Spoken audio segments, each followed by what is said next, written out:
This is Living Power with Dan Hurst. Let's look at this today. Let's take a look at this issue of supernatural praying. What is supernatural praying? Well, first of all, let's look at what prayer is not. Prayer is one of those things that has been, and there are books written about it. I mean, you could go into any bookstore and you can find books on prayer that are just out the wazoo. And most of them are just a bunch of hooey. Because all they're doing is it's just mind alteration type thing and behavioral patterns and all kinds of, when you look at it, they're just games. They're mind games that people play. But the Bible has some very key things to say about prayer that is very practical and life-changing. And the first thing that we need to understand is what prayer is not.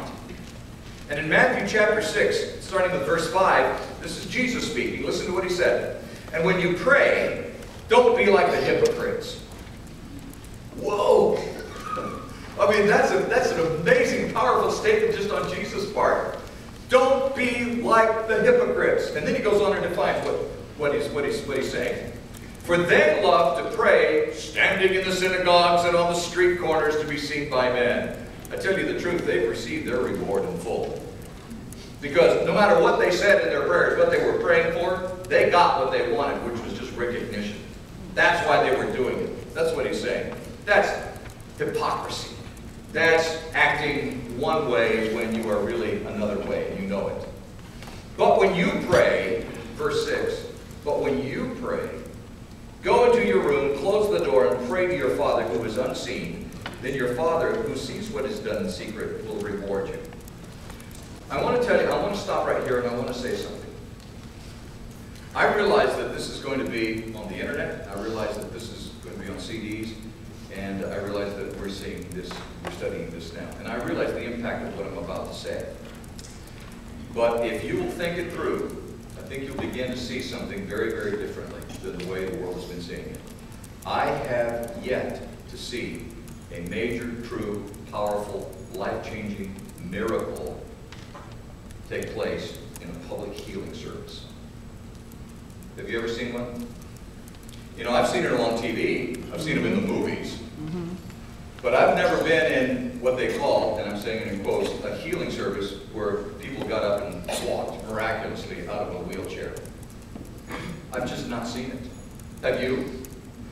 Oh, I know people who say that they know somebody who said that they know somebody that happened to. But I've never seen it. And I'm always amazed when I watch these services on TV and I see all these things going on. I'm always amazed that this verse sure does ring true about this. And when you pray, don't be like the hypocrites, for they love to pray standing in the synagogues and on the street corners to be seen by men. I'll tell you the truth, they've received their reward in full. God says if He's going to do something, if there are going to be miracles that are life-changing miracles in your life, in your world, where does it happen? It happens, verse 6, when you pray, go into your room, close the door, pray to your Father who is unseen, and your Father who sees what is done in secret will reward you. And that, my friend, is a promise. It's a promise.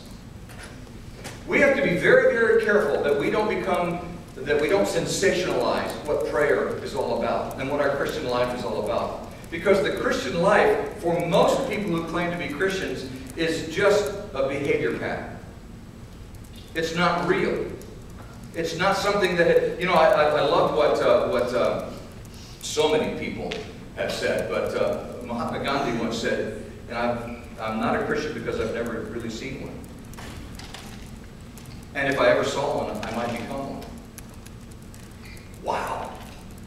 Most people who claim to be Christians are really a lot like the people in that first verse. It's all out front. It's all, something that we do, or it's just something that we grew up with, and you go to church on Sunday and you're with people that are kind of like of the same ilk, and it's almost like a spiritual political party. And you're just kind of all in agreement on something. But God said, there's more to it than that. Forget the 90-some-odd% that act that way. God said, I've called you to something that's far greater, far more powerful, far more real. I grew up in a Christian home. I mean, it was as Christian as it can get. My parents were missionaries. I mean, Baptist missionaries, no less. How much more religious can you get? And, you know, my mom always said, a dancing ankle is not connected to a praying knee. My mom said that to me. She really did. I mean, that's the kind of environment I grew up in. We weren't allowed to have comic books. They were of the devil. Or cards, playing cards. Couldn't have playing cards. And I remember one time I was listening to the radio and I was by myself, little 10, 11-year-old fat boy Danny dancing by himself in the back of the house. When you don't go to dances, you don't know how to dance, but the music was just making me move. And then, of course, inertia kicked in, and it was like, well, it was all over with. And Mom walked in on me right at that time, What are you doing? And I said, I got something in my pants.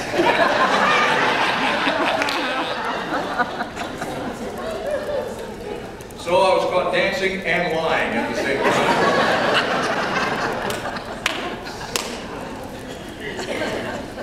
Anyway, that was my world. I grew up in a religious home, and it was all about the things that you did and didn't do, and thou shalt nots, and that sort of thing. Not that my parents are Christians, they are. But it was a life, it was a bunch of rules and regulations.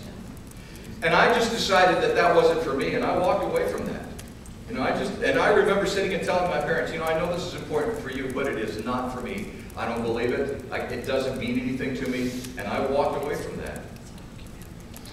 And it wasn't until later in my life when God put somebody in my life, that's the only way I can explain it, who spoke right to my particular need, where I was at the time, what I understood.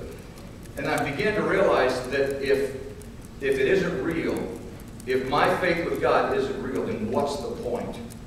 I don't want to believe in something that's fake. I don't want to believe in something that is an act. I don't want to believe in something that is a formula for life. I want to believe in something that is real. Jesus was saying the same thing. He said, if you're just going through the act, if you're just going through the motions, you are a hypocrite. But when you have a relationship with God that works, that is life-changing, you know it's life-changing.